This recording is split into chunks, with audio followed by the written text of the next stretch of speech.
Tattva karma falasangam नित्यतृप्तो निराश्रया nitya tripto Tripto nirasrayaha Nirasaya कर्मणि अभिप्रवृत्तोऽपि karmani Karmanya abhiprabhatopi Pravrittopi नैव किञ्चित् करोति सा.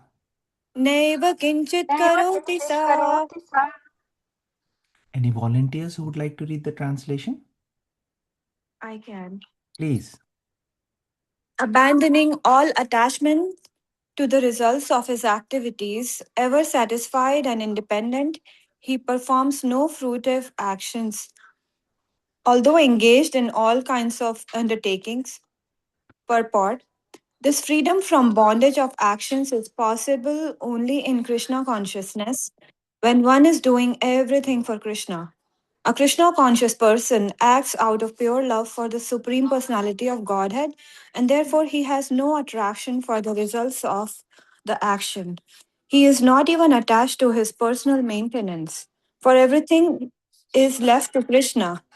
Nor is he anxious to secure things, nor to protect things already in his possession.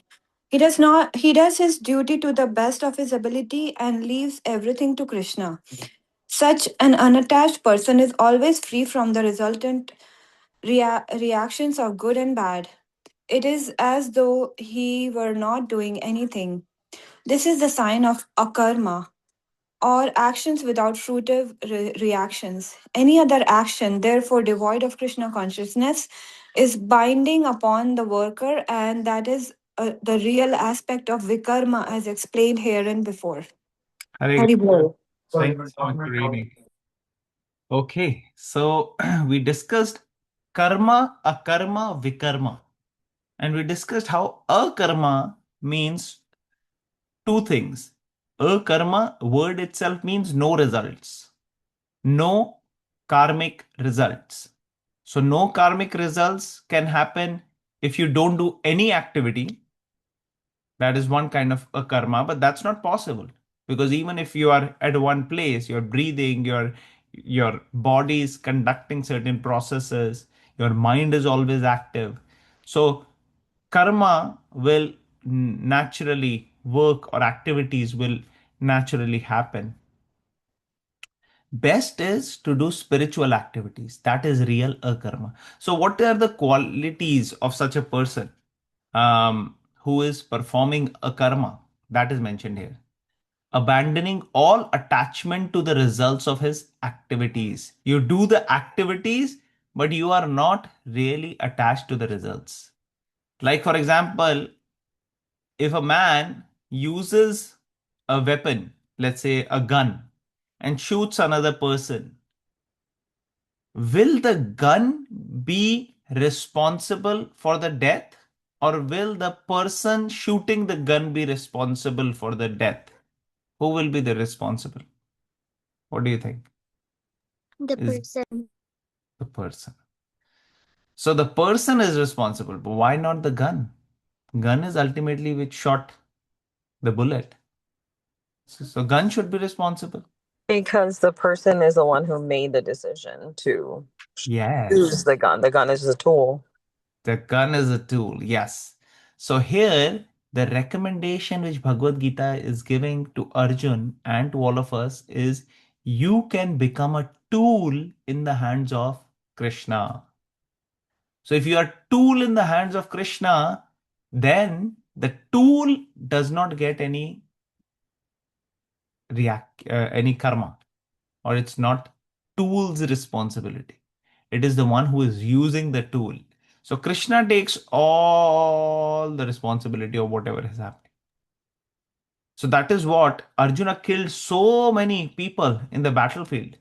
But Arjuna did not get any bad karma. Why? Because he was doing it as a tool. So Krishna says, Nimit matra bhava savyasachi. Nimit, be an instrument in my hands. And that's what is being recommended here. So this person who is actually doing a karma, who is really acting for the pleasure of the Lord, is not attached to the results. Yes, please. I think two hands I can see. Sorry, yeah, I have a question. Yeah, So, please go ahead. um, you know, I think for me personally, why it's, and maybe for others as well, why it's so interesting to hear Arjun's story and the way you just explain it, it even more so makes it more interesting for me because he basically had a very hard time, you know, like I guess I don't know if it's okay to say this, but like surrendering, right? Surrendering to Krishna's instructions and saying, hey, like I can't kill my family members, I can't kill my teachers, but this is going against everything I believe in, but yet you're asking me to do this. And I think that's one of, I know for me personally, especially right now, this verse is like perfect timing for me personally, because it's like, well, there's decisions I need to make. And sometimes it feels like, well, it's hard to surrender because it's sometimes I'm not sure if I necessarily trust, and that's so hard to it's not maybe the best thing to say. I'm not elevated by any means, so like, but like trust or to surrender to Krishna, be like, oh, you got this. But then it's like, well, what if he puts me in a situation that I know will be for my best, but then it's like I'm having to quote unquote suffer. So I think that's where sometimes the inner battle comes in. So Definitely. if there's any wisdom, I'll be happy to receive any. No, I think that is a beautiful point. It is very difficult. In fact, it's very difficult for Arjun. It's difficult for each one of us. Not just it's difficult to surrender, but it's difficult to know which one is surrender. Actually, what is right thing to be done? So both aspects are different. Sometimes we know the right thing, but it's difficult for us to do it. And the second thing you said, trusting completely. If this is the right thing, whether actually it'll give me a desirable result or not. Because if I'm missing something, I may go astray, or I may land up in a different situation. I want to please the Lord, but instead of that, I'll end up doing other things. So if we are actually guided by the teachings of Bhagavad Gita, and if we are intensely praying for guidance on a regular basis, on a daily basis, Krishna will make arrangements that whatever you choose to do, if it is with detachment, Krishna will give you the intelligence. Krishna will tell in subsequent chapters. There is a shlok in which Krishna says, Dadami buddhi yogam tam yena mam upayanti te. One who is trying and wanting to serve Krishna with love, Krishna will give him the intelligence or give her the intelligence to come back to Krishna.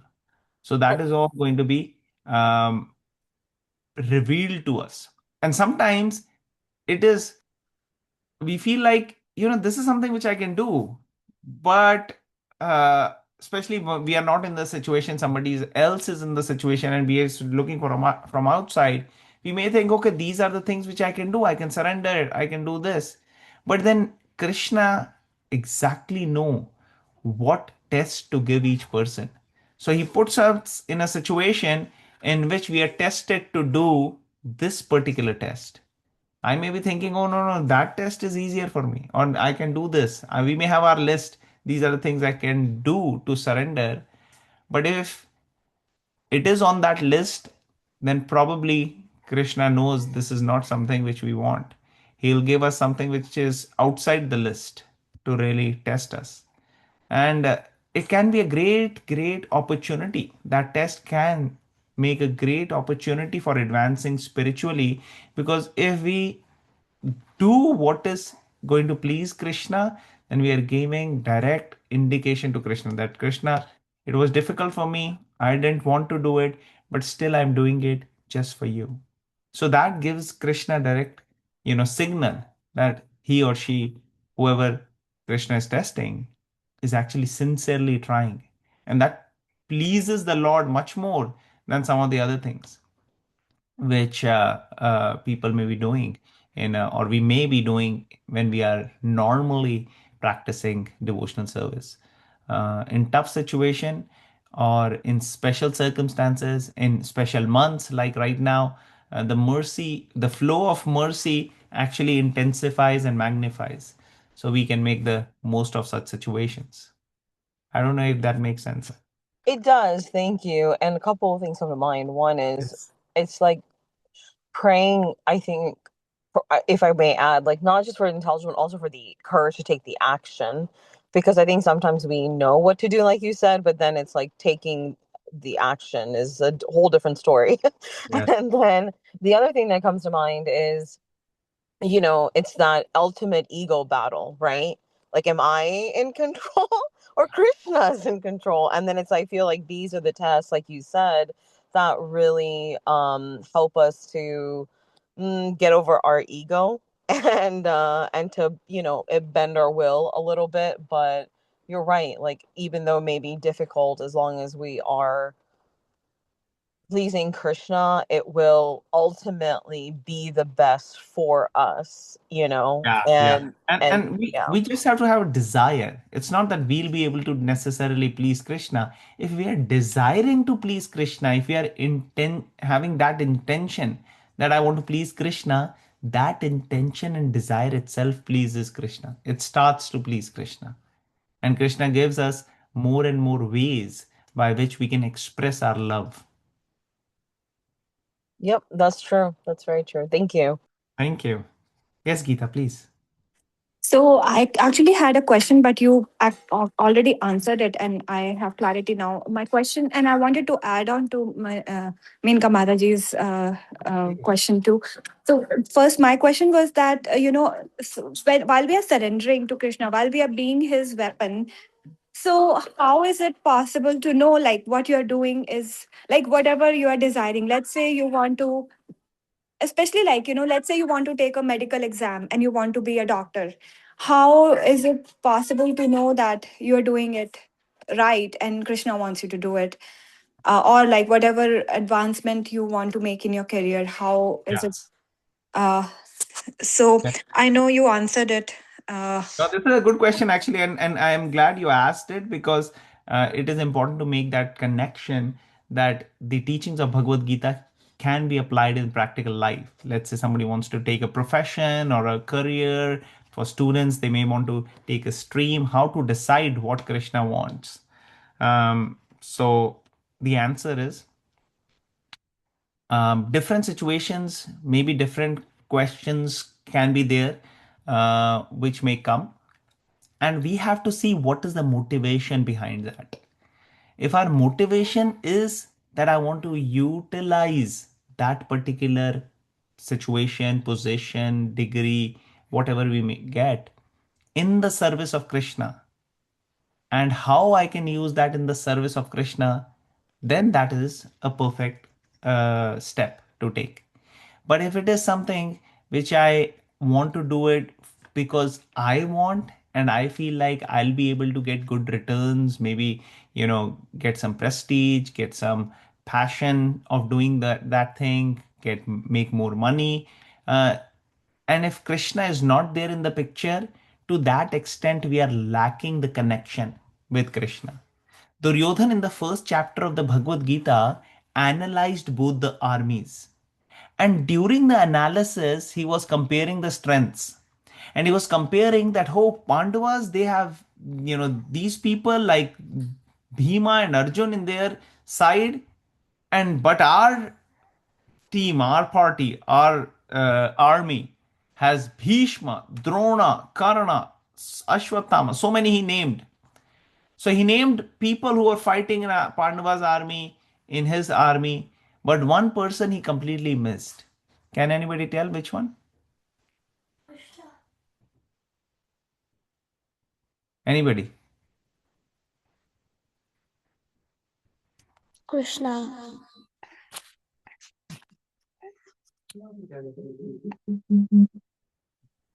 Yes.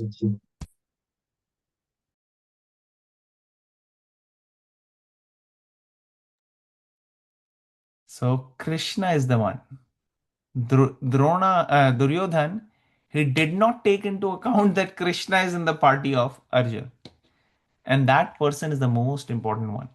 So similarly in our life, we take into account so many things, but how much we are taking account Krishna, how much the decision which I am making is going to help me come closer to Krishna, that actually is the real measurement of what our spiritual advancement will be. So if somebody is preparing for medical entrance or engineering or whatever, how are they going to connect to God or Krishna, utilizing that? How their lifestyle will change, how their propensity is for that particular activity. All these things will have to be taken into consideration. Does it answer your question, Geeta?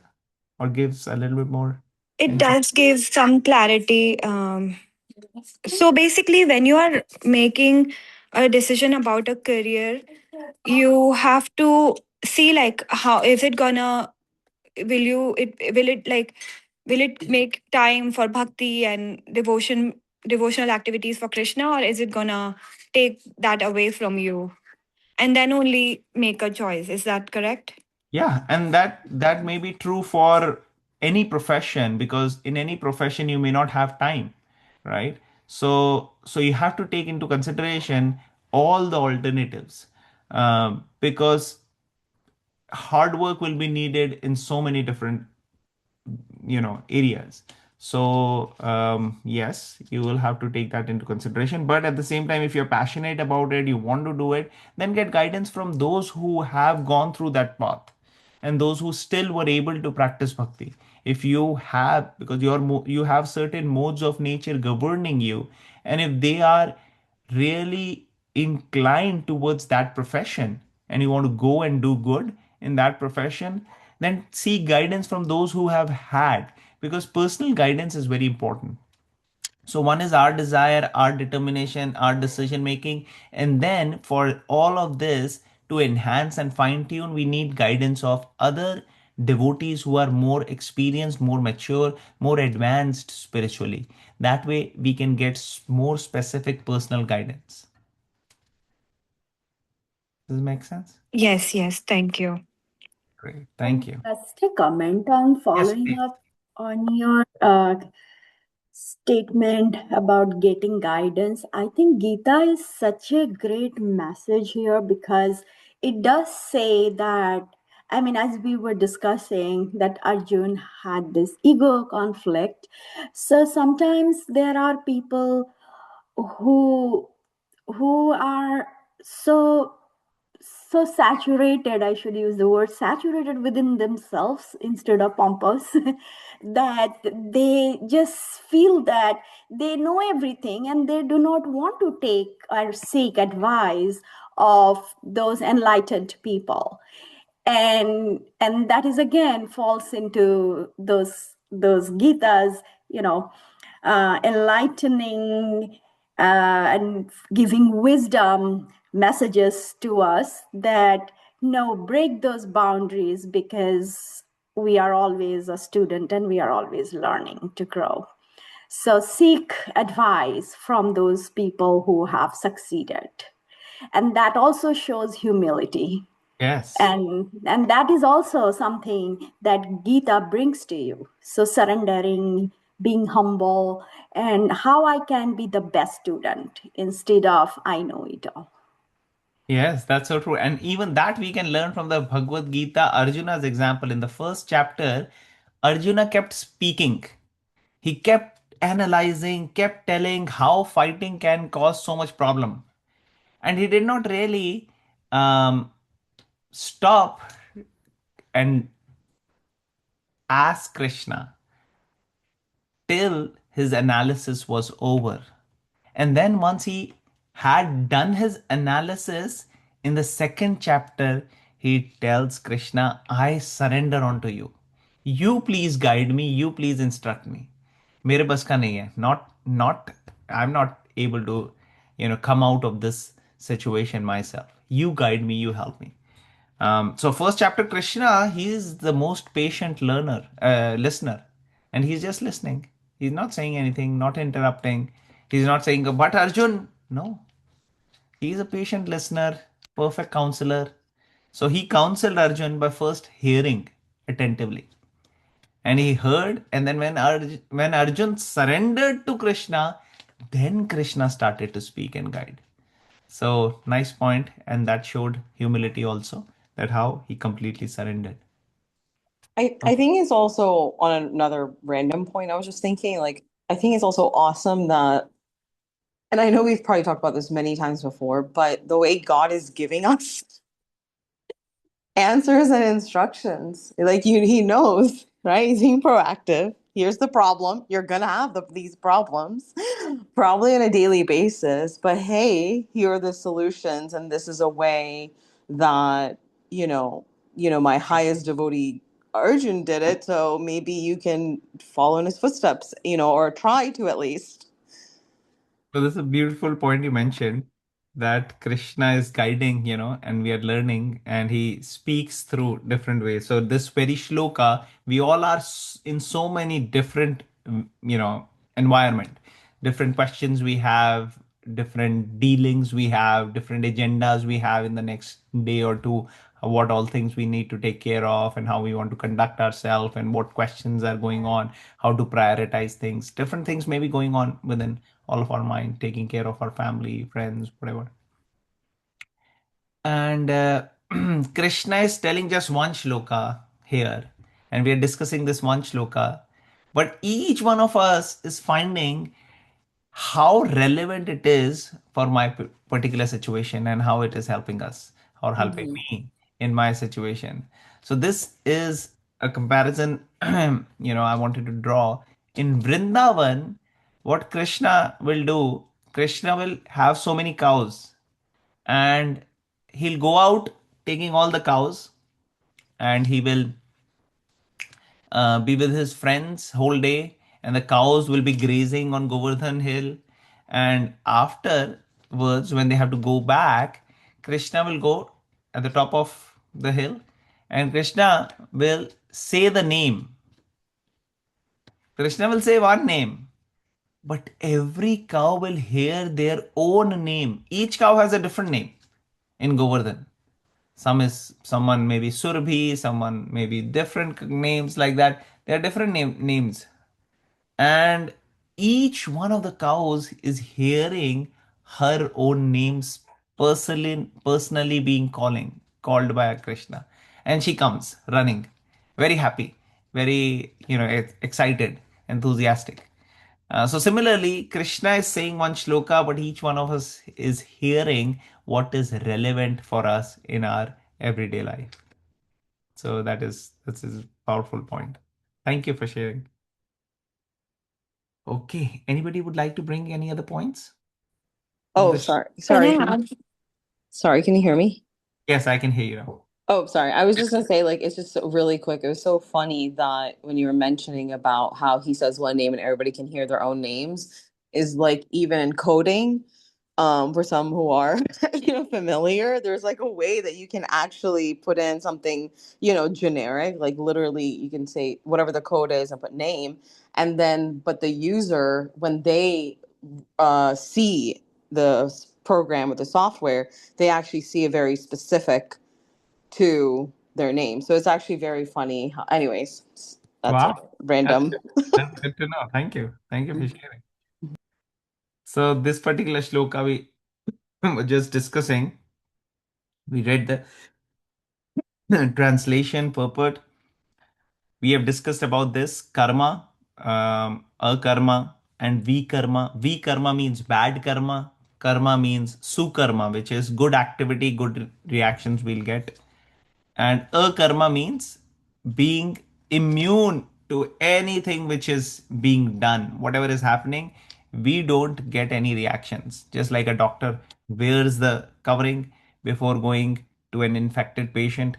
Similarly, a devotee is actually protected because he or she is executed whatever activity for the pleasure of Krishna.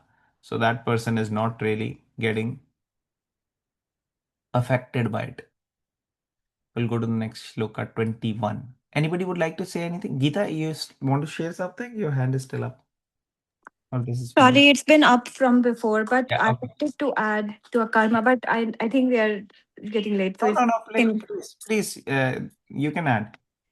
okay. So also like what I have learned that a karma also means like if you have any desires, because we can't be free of desires since we are made of this material body. So any desire that you have, for example, like some people love to eat, so devoting that to Krishna, like okay, let me cook this delicious meal for Krishna and offering it to Krishna first and then accepting it as a prasadam, will is a part of Krishna consciousness. So that's how you're becoming, you're doing a karma, which means all of your karma is devoted to Krishna. Or like if you like to shop, offering that to Krishna first, or like shopping some for Krishna will make it a karma. So doing everything, every desire that you have, devoting it to Krishna consciousness is a karma also, right? Yes, that's perfect. Thank you for explaining so nicely. Like Thank Bhima. you. Bhima likes to eat, but then he uses his strength for serving Krishna. So, of course, whatever you cook, you offer to Krishna and you can have it, but also use the energy for service of Krishna. Hanumanji. So, like these are examples of devotees who use their strength for executing what Krishna, what is best for Krishna's service. For shopping, many times, you see people, I know some of the ladies, they're really very, very, you know, girls, ladies generally very, very fond of shopping. So then slowly they became devotees, and then they started having their own deities, Radha Krishna, Jagannath Baldev, Subhadra, Krishna Balram. So many deities are there, Gaur Nitai. So different devotees will have deities. Now their shopping is more for deities than for themselves. They like to shop. Previously they were shopping just here and there for themselves, or whatever.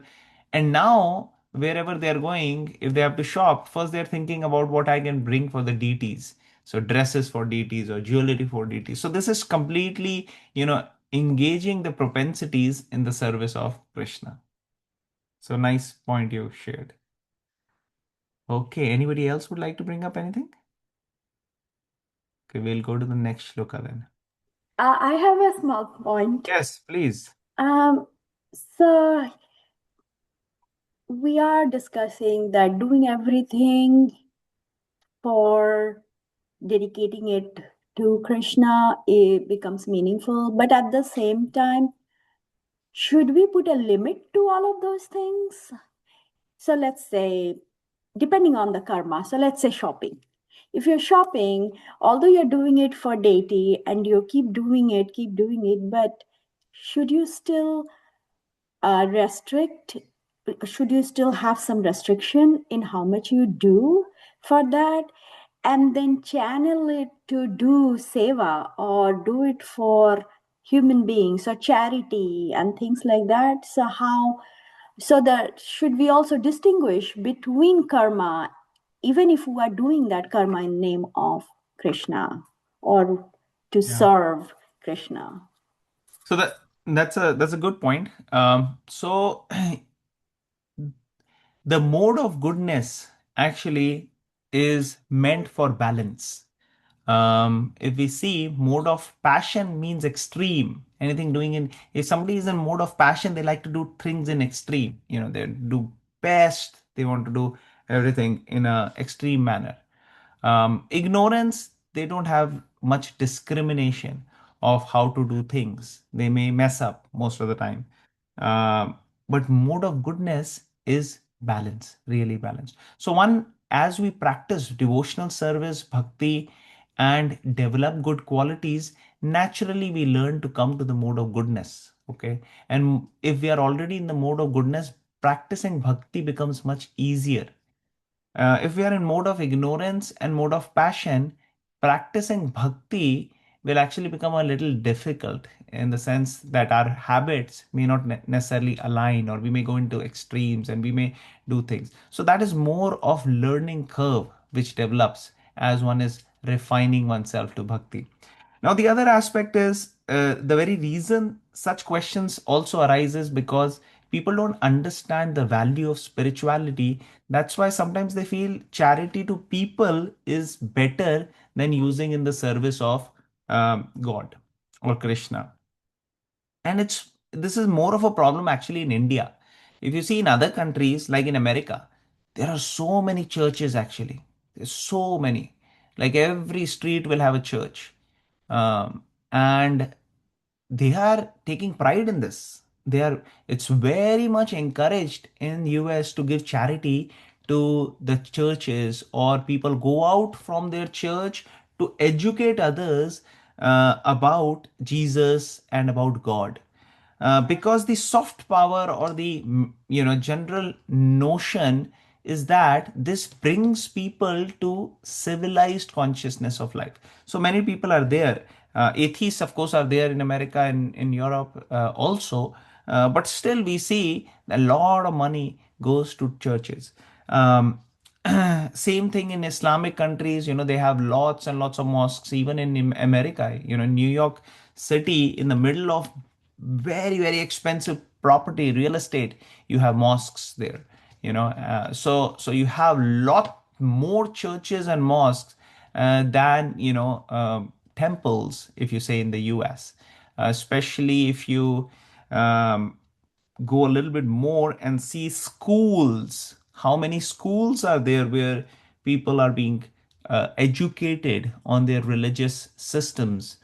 So there are lots of Christian private schools.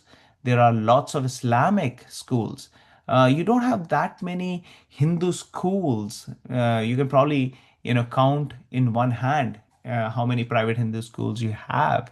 Uh, and you have Jewish schools. So some of the mentality is because it's ingrained from many centuries in the mind of Hindus to look down upon their culture. So many times we see Hindus are not so much feeling much worth of really studying our scriptures, Bhagavad Gita, Vedas, even though they may have this conception that Bhagavad Gita is great. Bhagavad Gita is nice, but how many times have you read it? How many times have you actually studied it? Most people will say no, they haven't, even though they have a notion or conception that Bhagavad Gita is good for you or Vedas are very good for you.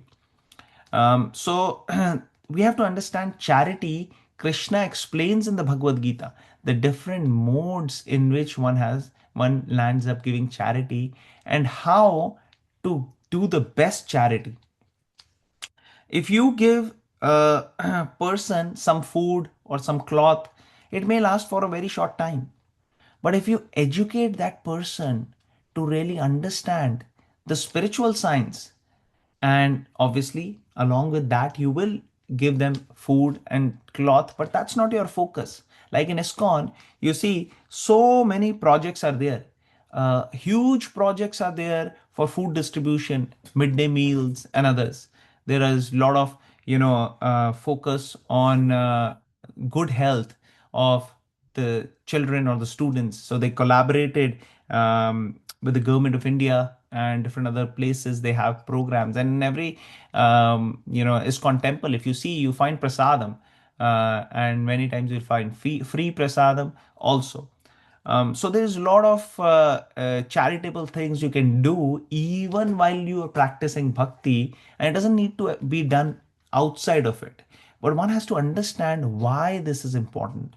If one understands that this is actually going to make people really civilized, because otherwise, if you give money, people maybe, especially in America, so much used to intoxication, drugs, smoking, alcohol, they may just blow it off.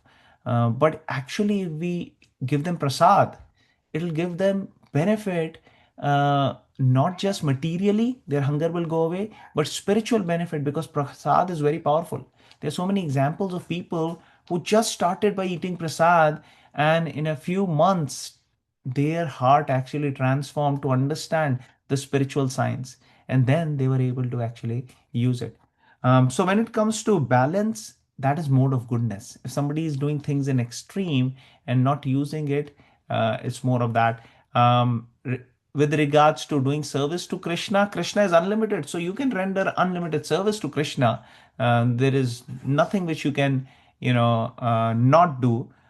But if you are guided properly by devotees, you'll prioritize things which are needed to be done. You won't be able to go and do unlimited shopping, right, for Krishna, but you will actually do it in a way which is most optimum for you as well as for the need of the situation. Does it answer your question? It does. I was thinking, like, you see how the Roman Church, I mean, they are serving God, but at the same time, the church started to become in gold, or put all kind of Yeah. gorgeous How, things, that fancy how things many? that. Sorry, I didn't mean to interrupt you. No, I'm But just I saying. was just gonna say, how many Westerners you see, other than atheists, how many of them who are actually believing in church and following the church, you see talking about these things? They talk. I mean, I don't know. I have not seen that much, but my point is that generally, um, and I agree with your mind, where it is coming from, that we have to be judicious in the use of resources.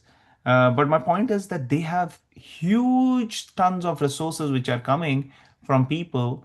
On the other hand, even though the Vedic culture is so rich, Bhagavad Gita is so rich, in the past, the Brahmins did not have to actually work because they would sustain themselves on the charity provided by the other classes.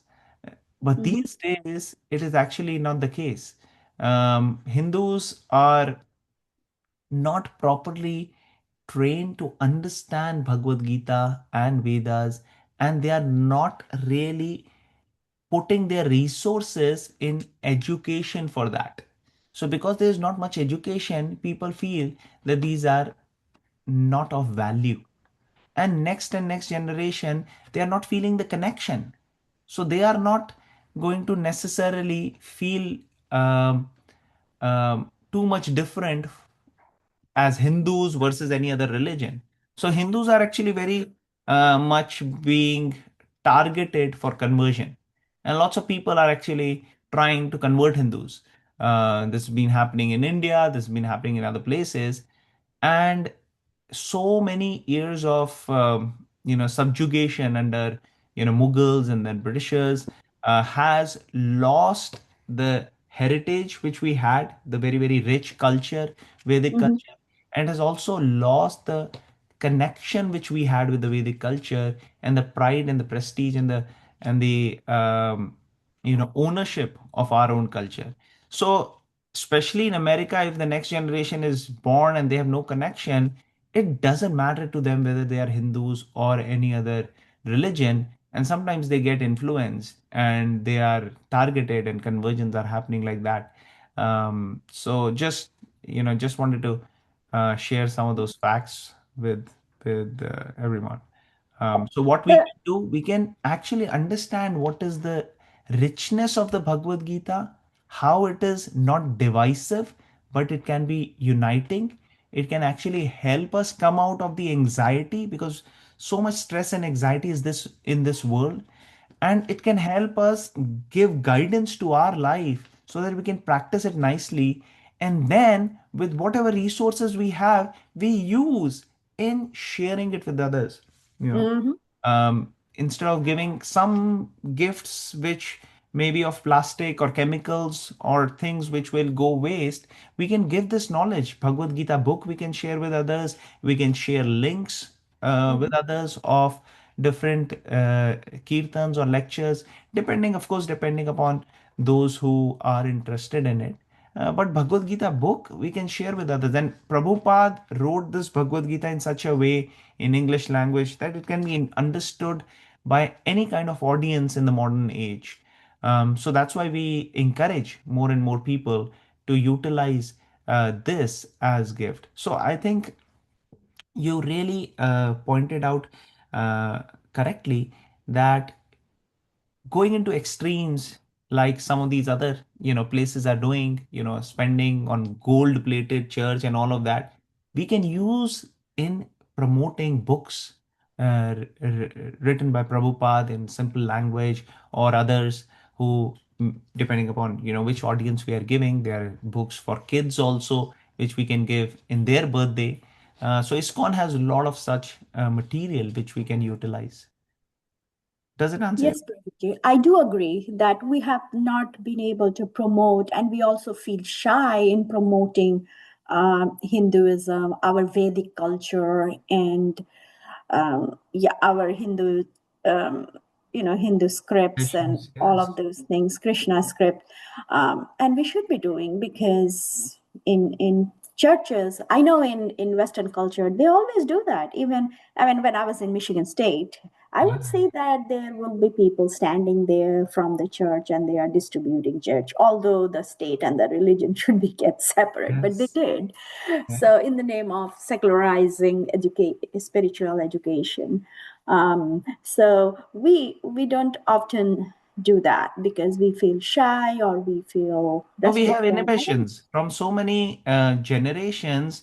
It has been showing that even if we say something, we say, "Oh, no, no, no, all religions equal, all this, that." We don't really understand what is the hidden jewel within the Vedic culture, which we can actually give it to others.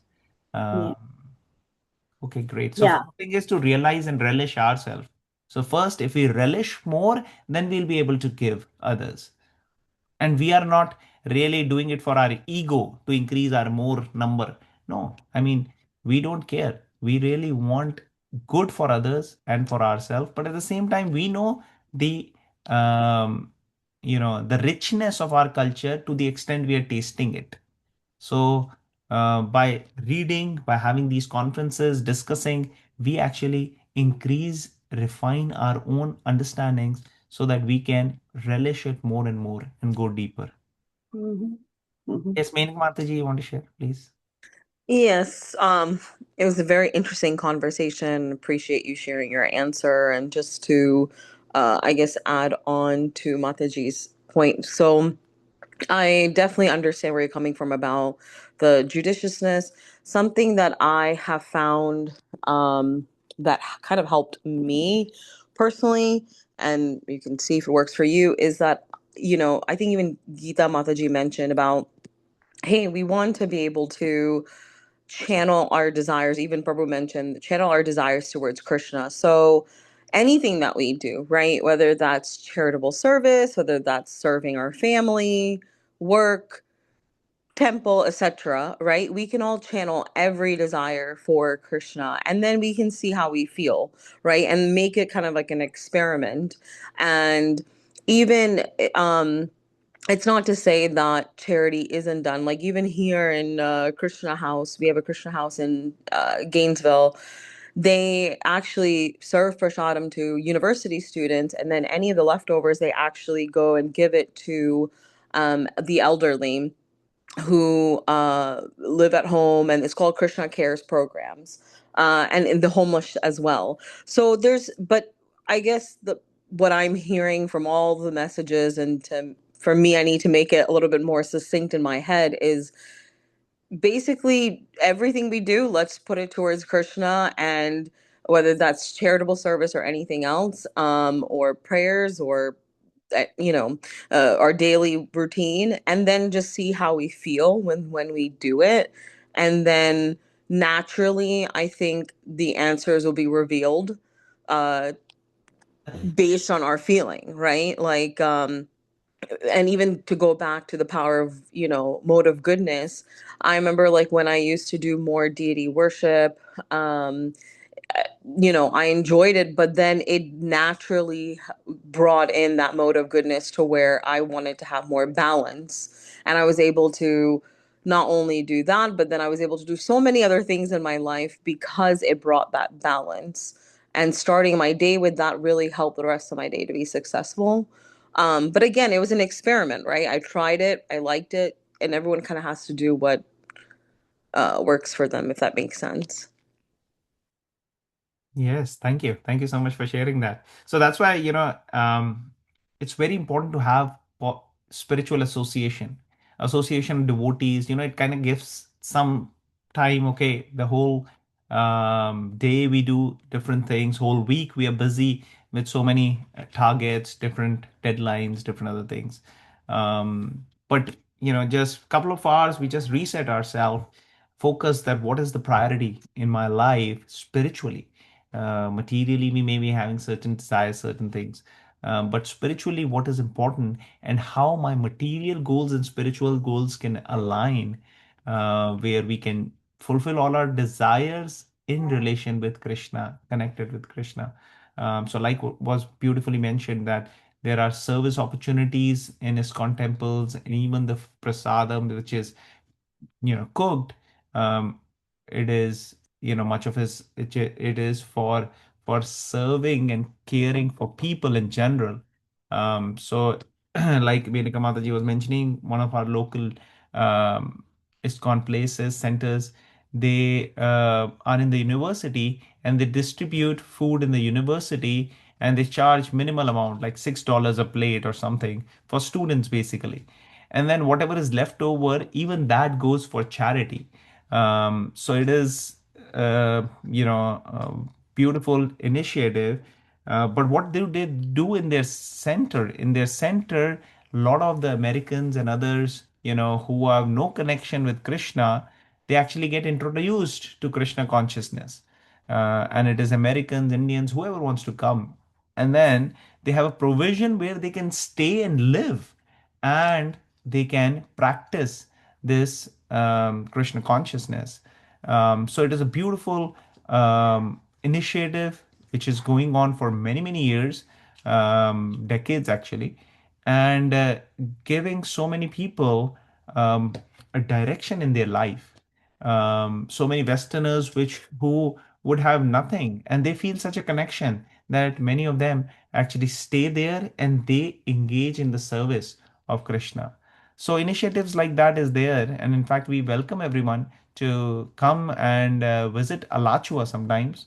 And like Menaka Mataji was mentioning, this is one of the very nice initiative by one of the devotees who's student of Srila Prabhupada. So Prabhupada, one man, came from India, who was not, who was actually very grateful about the culture and the tradition he was born in. And he wanted to share and do good to others. And because he took initiative, so many people in the world, their lives have changed for good.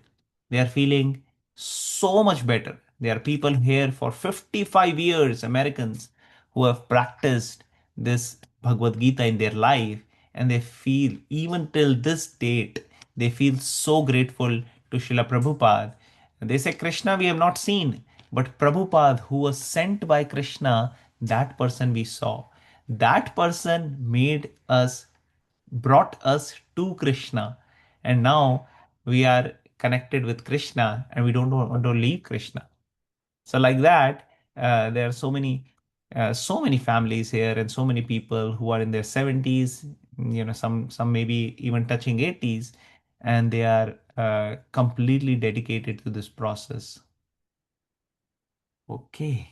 Anybody else would like to bring up any points? Thank you, Menika Mataji, for sharing that. No problem. Okay, great. I think we can conclude for today, and we'll continue next week from our next shloka. Is that all right? Yes. Okay. Thank you very much. Bhagavad Gita ki jai. Okay. Srila Prabhupada ki jai. Okay. Let's chant one Mahamantra and pray for everybody.